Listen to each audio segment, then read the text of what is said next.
Well, chiefs, ladies and gentlemen, coming here, in fact, 2 days ago, I saw a German newspaper, very important, Die Zeit. I hope you can see some of it here, saying better worlds.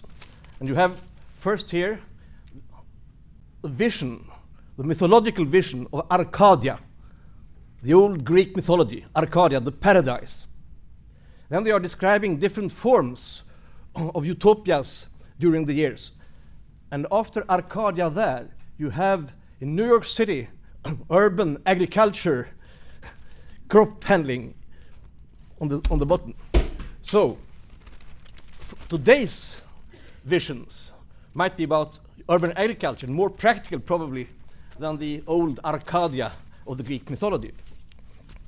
Anyway, I would very briefly mention some aspects of urban agriculture and why it's important. Many has been mentioned already, so I should be very brief about that.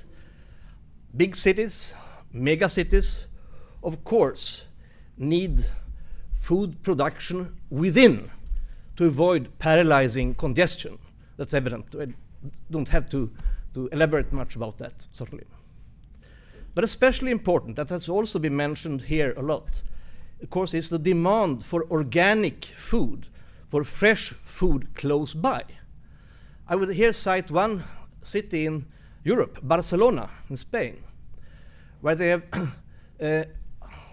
let one part of sort of like a valley around close to the city, where the international airport lies, in fact, be devoted totally to organic production, organic food.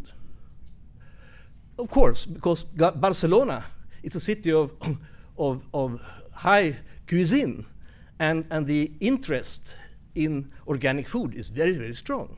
And you need to have it fresh and close by.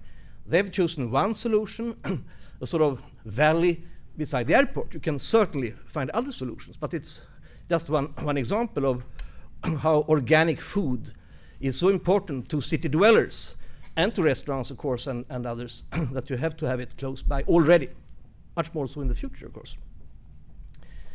But another aspect that hasn't been mentioned so far is that cities need to be green to keep up biodiversity. As we all know, biodiversity is extremely important for humans to live, for nature, for animals, and so on. So without biodiversity, we would be very, very poor in many respects. In my city, Stockholm, the so-called Stockholm Royal National City Park is a sort of green belt going like this, but through the city. It's a city also on 16 islands. And it's seen to it that insects, animals, pollution from flowers and trees and so on should be able to move around the city and through the city. That's just our solution, but certainly there are other solutions in other cities. But biodiversity is one other reason why urban agriculture is important. Totally different aspect then, again, I would say, is the fact that many cities have grown organically from farming villages. And local history certainly is important for city dwellers' identity, for people's identity in the city. And many cities come from farming villages. So farming should be tangible, not least for children. We heard that recently here today, but also, of course, for grown-ups. And there are many different solutions to that. For example, in the outside of the city of Utrecht in the Netherlands, they've kept medieval structures, rectangular farming with canals around. They look like other rectangles, but these rectangles are important because they have a history from the medieval way of producing, and they are preserved, and the people in the city can go there, can even buy in on a cow. So you have the right to go to the farms, to eat there, to have some life there together with kids. And this can be done in different ways. In Stockholm, in our archipelago, you can now buy in on a sheep, if you like. Anyway, it's a way, of course, to show next generation that we, even the big mega cities, come out of farming villages very often. And the identity, again, historical identity, is important.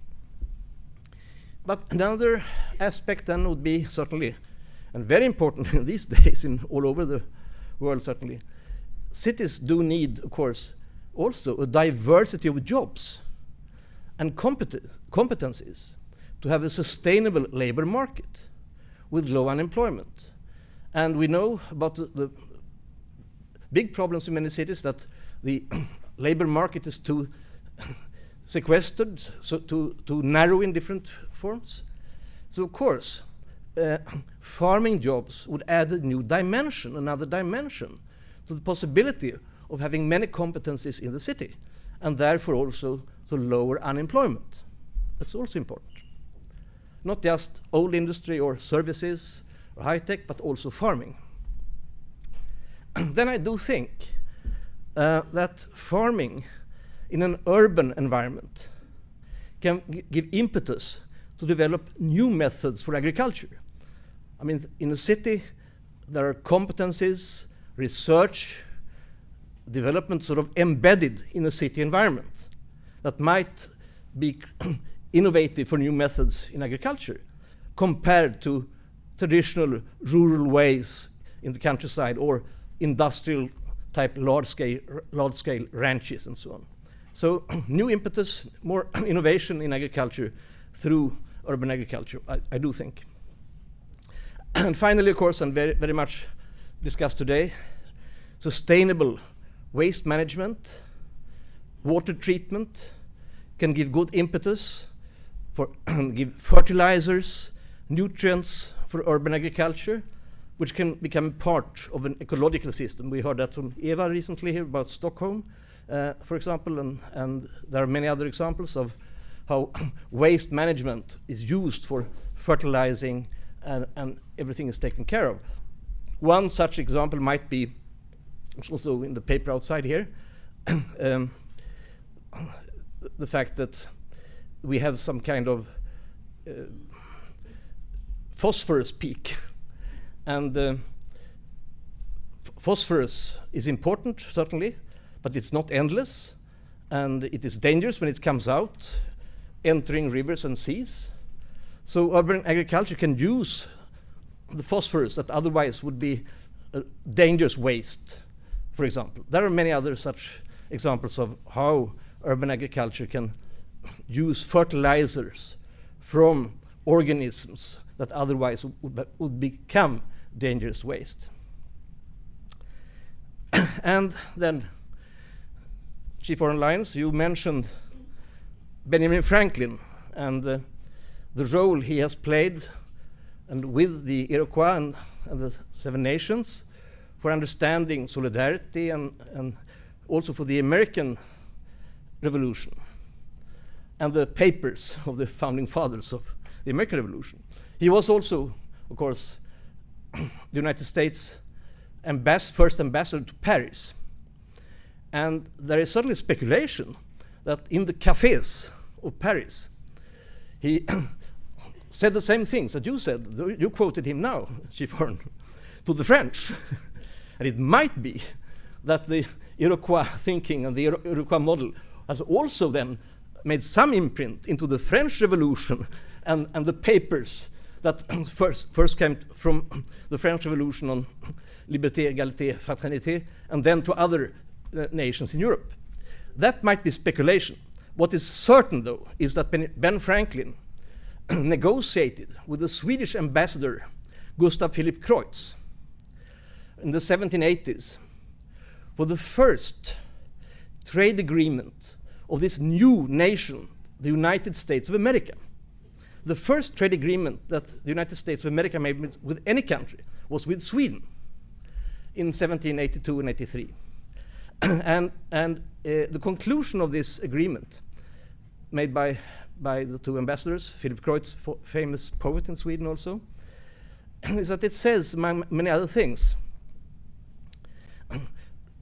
should the unfortunate situation of war come between us, trade and agriculture shall go unhindered.